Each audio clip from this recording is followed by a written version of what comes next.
For today's video mga boss ay tuturo ko sa inyo kung paano mag-transfer ng EGS priming switch from right to left. So ganito lang gawin natin mga boss, gamit lang tayo ng dalawang wire. So ang gamit ko dito ay Buska na speaker wire, so gelatin type original, so hindi to madaling madurog mga boss. So matibay itong gamit ko na wire. So ganito lang gawin natin, yung wire na may stripe red, yun doon mo ikakabit yung socket, no? Tapos yung plain na wire ay doon mo ikakabit yung wire na papuntang ECU. So ayan mga boss, yan yung ginagawa namin.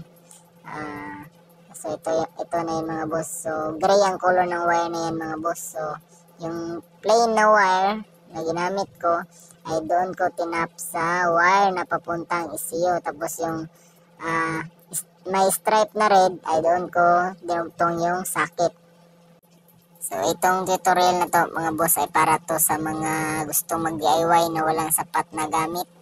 So yan yung ating paraan. So madali lang ito mga boss, no? Kayang-kaya nyo ito kahit wala kayong multi-tester. Kasi pag doon tayo sa ilalim ng upuan ay masilan na yun.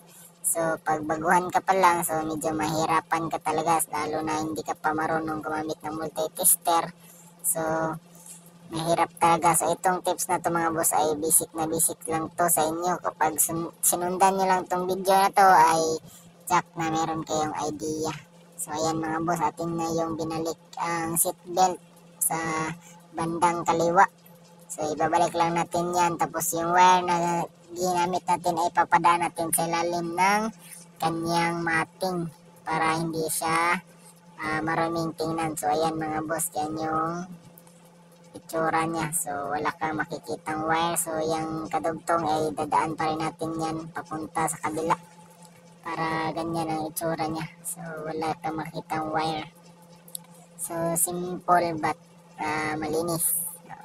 So ayan mga boss, sinisimulan na natin ang sa kabila. So ang sa left side na kulay ng wire mga boss ay kulay gray. So dito naman sa right side ay kulay yellow.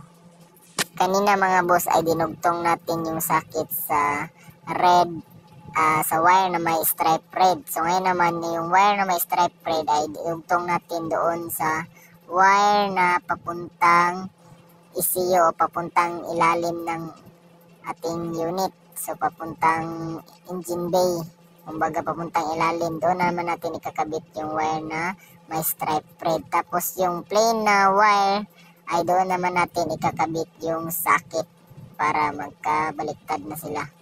So ayan lang mga boss.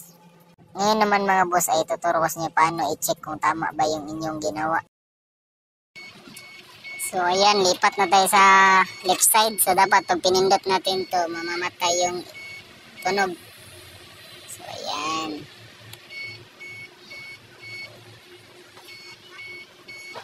So pag ganyan na mga boss, ibig sabihin na baliktad na yung EGS priming switch.